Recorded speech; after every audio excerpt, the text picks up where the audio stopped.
Hello, कायराचा वाढदिवस होऊन 2 दिवस झाले, पण व्लॉग मी आज टाकते. व्लॉग थोडा स्पेशल आहे कारण बर्थडे दिवशी आमच्या इथे एक अनाथ बालकांसाठी निवासी प्रकल्प आहे, तिथं गेलो होतो.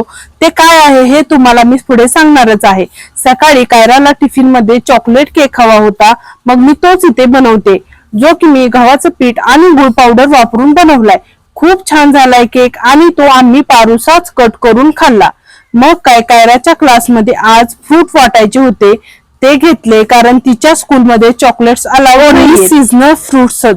मग काय, स्कूलमध्ये पोहोचलो. तिचं स्कूल खूप छान आहे. थोडा वेळ वाट बघितली आणि क्लासमध्ये गेलो.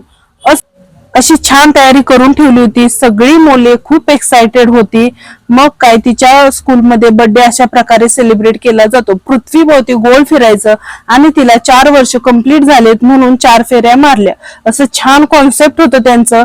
मग काय, फोटो काढले, फ्रूट दिले, त्यानंतर बाकी स्टाफलाही फ्रूट.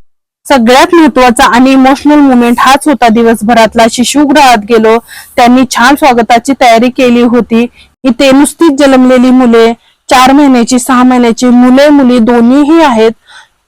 त्यांना पाहिलं आणि मला रडूच आवरलं नाही. कसं एवढ्या लहान जीवाला लोक स्वतःपासून लांब करतात, देव जाणो. त्या मुलांचे व्हिडिओ फोटो काढणे अलाउड नव्हते. त्यांनी कायराचे औक्षण केले, फुल आणि ट्रॉफी दिली, त्यानंतर फोटो काढले. त्यानंतर थोडस सामान घ्यायचं होतं, त्यासाठी गेलो. डेकोरेशनचंही सामान घेतलं आणि घरी येऊन बर्थडेची सगळी तयारी केली आणि छोटस बर्थडे सेलिब्रेशन केलं. या आश्रमातली लहान लहान मुलंच आठवत होती आणि मी परत एकदा त्या आश्रमात जाणार आहे, त्यावेळी मी प्रॉपर व्हिडिओ बनवेन.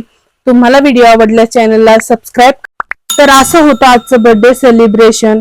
खूप जास्त तामझाम करण्यापेक्षा, फालतूचे पैसे बर्थडे सेलिब्रेशन मध्ये घालवण्यापेक्षा त्या अनाथ आश्रमात जाऊन त्या बालकांना थोडीशी मदत करणं हे आम्हाला जास्त गरजेचं वाटलं. बाय बाय, भेटूया उद्याच्या व्लॉग मध्ये.